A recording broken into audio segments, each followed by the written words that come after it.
awakened, that has lain dormant for millions of years.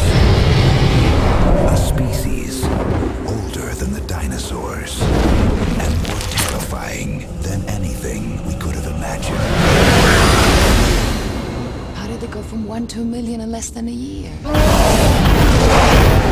evolved. They have great vision in the day. They have even better vision at night.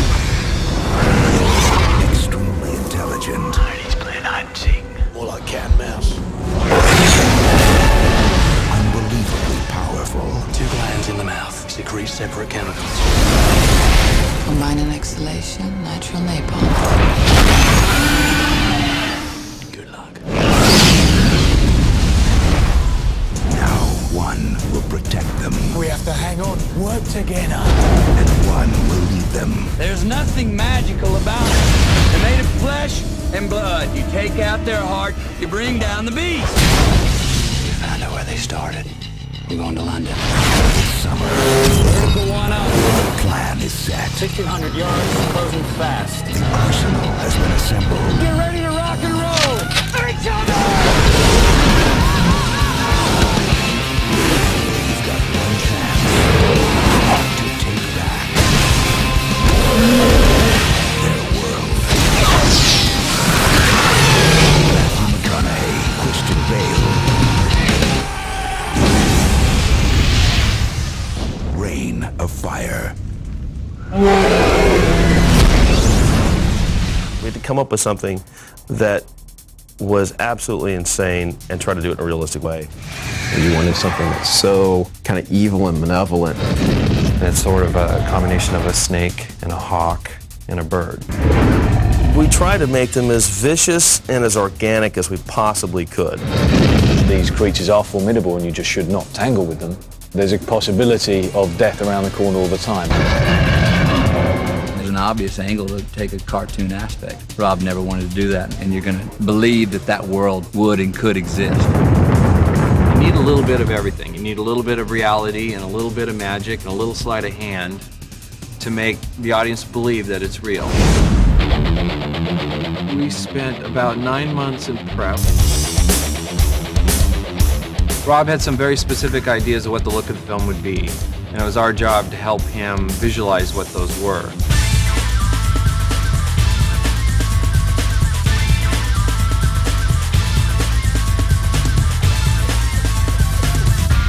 I like to do things that I'm not sure if I can pull it off. And the hard part about that is you're building something that's mythical, that doesn't exist.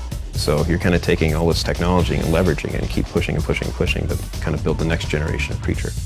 Dan DeLue and I came onto the project early. We started planning out what eventually got labeled Hank's Crazy Ideas, right? All of the things that we wanted to tackle that people said couldn't be done.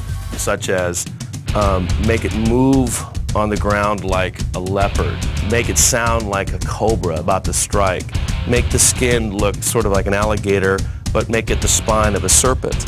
So we looked at all those different creatures and built some of their characteristics and how the creature would move. We went through a lot of animal footage.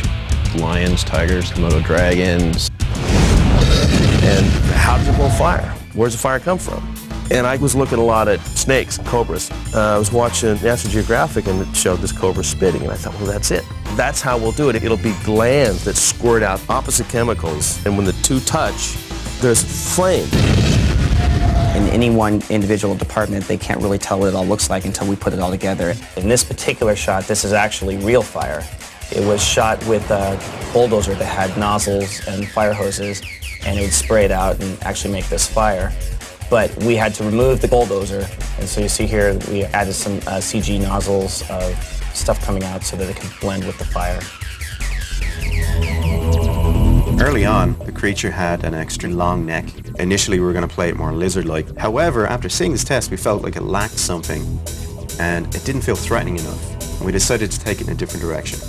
So we took an approach that everything would hang from the shoulders, like a hornet. And we ended up with a look that was a lot meaner. The things that communicate that are purely shape. So we look for torn shapes in the wings, always trying to show the spikes on the wings and this torn membrane look. It was so much harder than I thought it was going to be because every bone, every muscle, every gland, every toenail, it's basically building an animal. What we're looking at here is the Tootsie rig.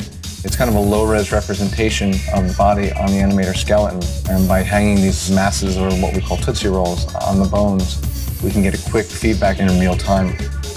If we look from a different camera angle, we can see all the controls to move the creature around. It really makes it more challenging for us to make that creature so believable and scary and realistic that when they're watching it, they don't even stop to think, oh, that's just an effect. They're too busy going, oh my God, he's gonna die.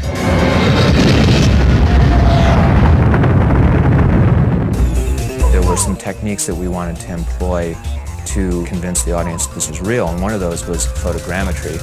This is the background plate that was shot on location.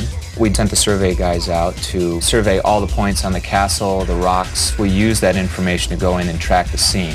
We have a rough track of Quinn's face, and these arrows coming out of his eyes are his point of view. And so this way we know that the dragon is flying exactly where he's looking.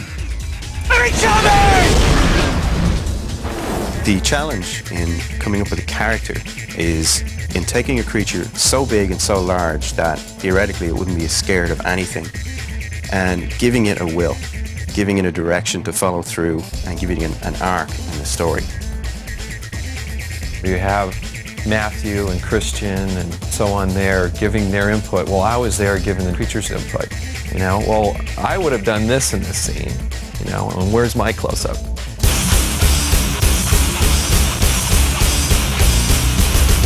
I don't think anyone has ever seen anything like this in any movie, from the casting, from the locations, to the production design, to amalgamating that with the CGI elements.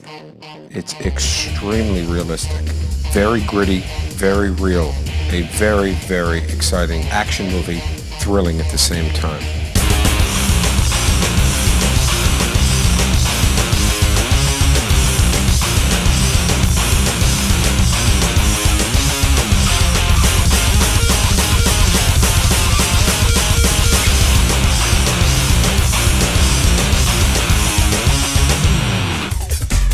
I think they knew more than I did about how well it was going to come out, and that it had to be realistic.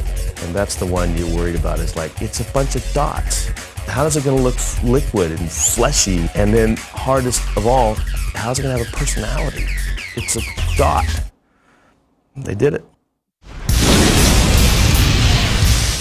Rain of Fire.